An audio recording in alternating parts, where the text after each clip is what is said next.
Hey, welcome to the One Piece at a Time Distilling Institute with your host, the alchemist of Indiana's Black Forest, Alan Bishop. Hey, this channel is all about home distilling and legal distilling. If you've got questions, reach out to us in the comments below, social media, or via bishopshomegrown@gmail.com. And don't forget to check out thealchemistcabinet.com. Hey guys, happy Monday. Just had a few minutes here after work to sit down and record another talking head video for the One Piece at a Time Distilling Institute. And hope all your distillations are going extremely well. Things at Old Homestead are moving right along. Just started a new project that I think we're going to call something like Wickliff Bell. So Wickliff is an old town just down the road from the distillery. Mostly Welsh, also a little Scots-Irish there as well.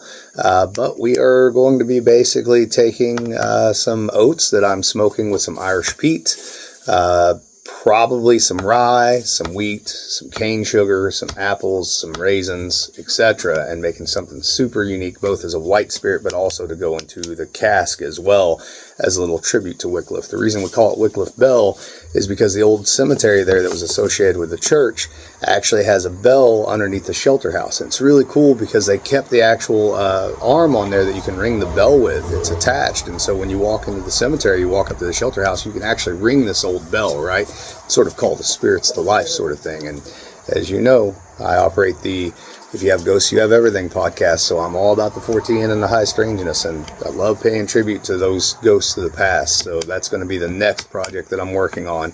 As a matter of fact, as a funny aside for you guys, I knew I wasn't going to be mashing in Saturday or today because we have some concrete guys coming to put some concrete out back to the distillery. That's going to hinder my work and my progress. That'll probably be happening late this week.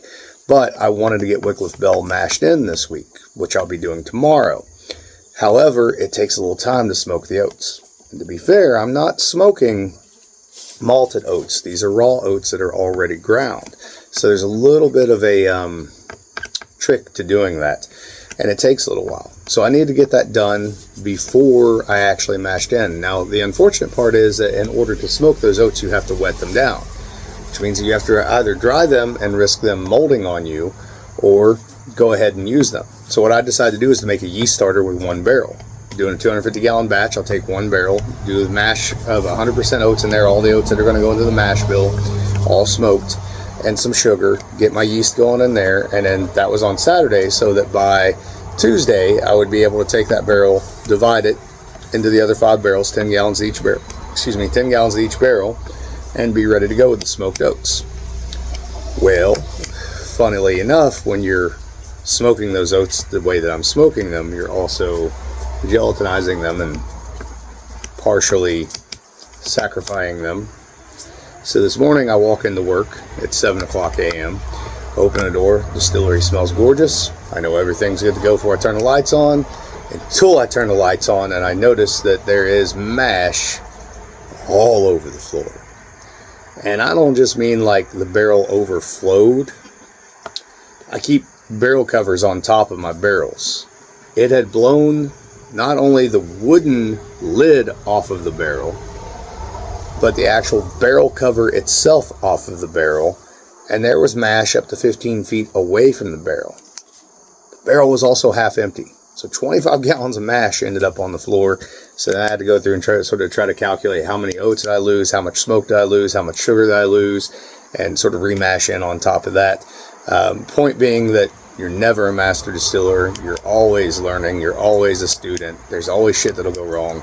And subsequently, I spent about an hour and a half cleaning up mash off the floor. It was a hell of a Monday morning. I ain't going to lie to you guys. But anyways, Distiller's Almanac's coming along. That's going to be up before too long, I hope. I know some people are waiting on some books right now. We're waiting on Amazon to get those here. For some reason, they've slowed down. I'm trying to find other print-on-demand book services that print for a decent, logical price. If you guys know of any, please reach out to me and let me know at bishopshomegrown@gmail.com. That would be greatly, greatly appreciated, because I hate waiting around on the books to get to us, and then we have to, ship the books back out to you guys. I need something faster than what Amazon is currently doing. Let's get into some questions real quick. So this is one that I probably could have answered in my email, but I'm going to answer it here anyways, just for funsies. So this is from Jason.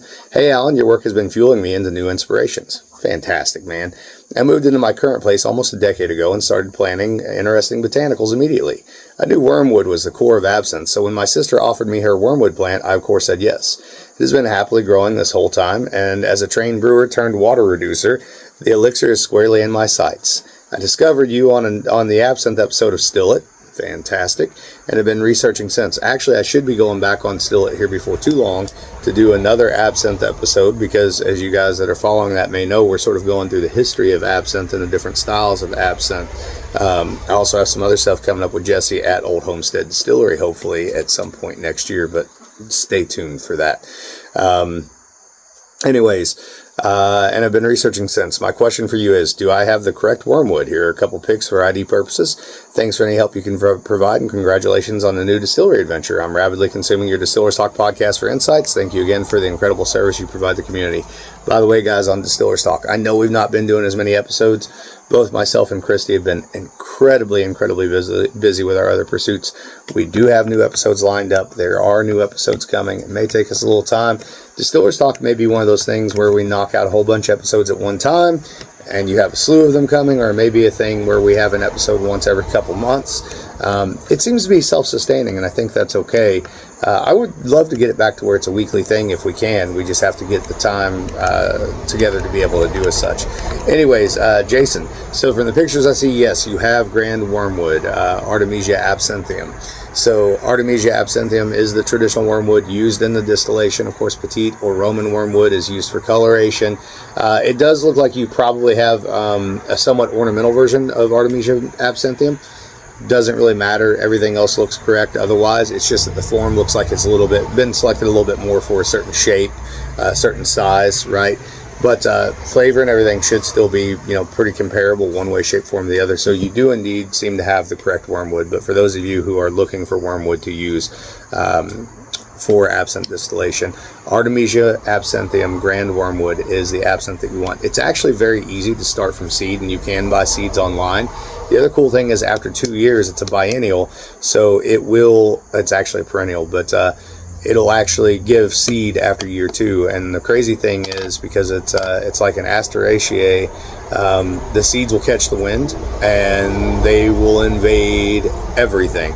The other cool thing about Artemisia absinthium that a lot of people don't know is that you can actually propagate it by doing divisions, root divisions, cuttings. So I literally, when I get mature plants, I can take those and cut those into 2 or 3 plants and get new plants off of those. So that's interesting. They'll also root tip every once in a while too. If they get real long branches that get to fall over and touch the ground, they'll put down new roots. You can cut those off and start plants off of those too. So hopefully that helped you out a little bit. So this one is from one of my best friends in the world, Wayne at Ozark Steelworks. If you guys don't have equipment from Ozark Steelworks, you're missing out. Man, Wayne is open to all kinds of ideas and craziness and willing to do all kinds of stuff that a lot of other still builders will not do. And he's advanced my art in ways that I can't thank him enough for. I'm actually having him build me a new worm condenser right now for Old Homestead Distillery for our Artemisia still, the 250 gallon with the double retort system, because the current worm condenser I have is a little bit small, and so I'm having to actually run the worm condenser plus my external coil condenser I got from Wayne, plus a shell and tube condenser that I had Wayne design. So, and I still have to run fairly slow. So it'd be nice to get this new worm condenser from Wayne. He's also building me something pretty special. Let's just say that I'm going to have all the bells and whistles on my still when I get this thing. So anyways, Wayne says, hey brother, we've been harvesting a lot of chilies this summer, and I decided it was time to do my annual run of what I call peppercorn whiskey. This year I used equal parts of Amanda Palmer, Jimmy Red, and a few pounds of red wheat, along with fire roasted green and red chilies from the garden. By the way, guys, I've tried this from Wayne before, and it is amazing. Wayne is an excellent fucking distiller, and any distillery would be lucky to have him on their staff for sure.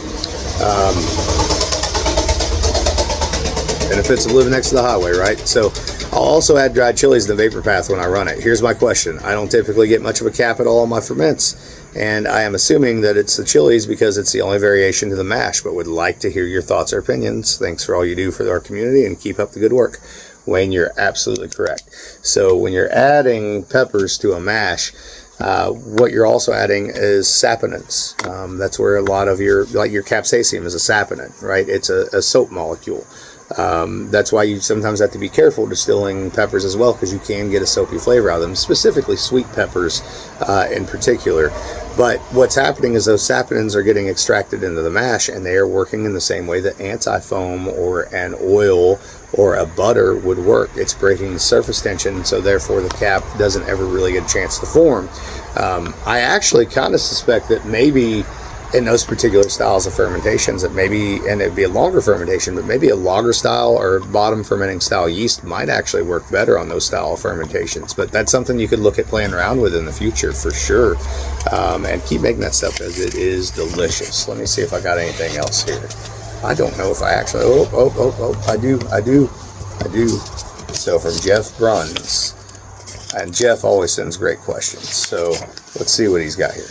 Maybe I got one more. Let's see. Nope, I don't. Last one here, guys. We'll fit it into this video. So, as always, thanks for answering my other questions. What is your opinion on hydrating yeast or not hydrating yeast before pitching into the fermenter? Per the instructions from yeast manufacturers, many suggest hydrating the yeast at a specific temperature for a specific amount of time before pitching yeast into the fermenter, but I've always wondered how necessary or unnecessary the whole hydration process really is. So, winemakers and beer brewers are obsessed with this hydration process. Typically, I don't do it. I've never seen a reason to. I've never really had to. The only time that I will do it is, let's say, if I'm going to use what I know is a hardcore brandy yeast I've never used on whiskey before, that I don't know what to expect, or a hardcore beer yeast I've never used on a brandy before, or whiskey yeast I've never used on a brandy before, and I don't know what to expect. Just sort of trying to acclimate it, right? In the same way that I acclimate my wild yeast or my cultured yeast that I capture when I'm going from a whiskey to a brandy, or brandy back to a whiskey, right? I get them used to the pH, get them used to the environment. That takes a few days, though. That's not the same thing as just rehydrating yeast. 9 times out of 10 in the distillery, though, I'm just dry pitching that shit right into the mash and stirring it in. And never really had a problem with that. Not once, ever have I had a problem with that. I used to work at a place where, the owner was a winemaker, and the first, year and a half or so that he was wandering around the distillery there, he would make me hydrate yeast, and it was a giant waste of time that did nothing for the product and didn't help the product in any way, shape, or form. I understand why they do it. They're trying to acclimate it, trying to keep the yeast from getting stressed out. Listen, a whiskey fermentation or a brandy fermentation, whiskey fermentation in particular, especially a quick one, we're talking 3 to 7 days at most on most all grain whiskeys, is a stressful situation anyways. Your acclimation for an hour or two before pitching that yeast into the mash isn't really doing anything to help it along its way. I know you feel like it is, and truthfully, listen, just like anything else in life, if it makes you feel better, go ahead and do it, but it's not necessary. Not really, not from what I've seen. So anyways, guys, as always, if you have questions about the art of distillation, the craft of distillation, please reach out to me, bishopshomegrown@gmail.com, the YouTube comments below, the social media, etc. Check out thealchemistcabinet.com if you're into the 410 and high strangeness. If you got stories you want to share anonymously or not anonymously, reach out to me. For if you have ghosts, you have everything. Also, I need to point out something here real quick. So I posted that owning a distillery and running a still doesn't make you a distiller on social media. And of course, as always, there has to be 4 or 5 assholes that come out and stick to the definition of distilling from Webster's Dictionary. I go out of my way on all of my platforms to curate an audience who understands what I'm trying to express when I post something. When I use the word distiller, and I said that you're not a distiller if you own a distillery and run a still, that alone doesn't make you a distiller. Doesn't mean you can't be an owner and a distiller. What I was trying to say is that the title distiller implies that you have earned some things and learned some things. Now, I know that my very existence on this mortal coil just rubs some people the wrong way. I get it. And I expect that some people will respond the way that some people did. But I also suspect those people are fucking assholes. Have an absinthe and a coffee and shut the fuck up.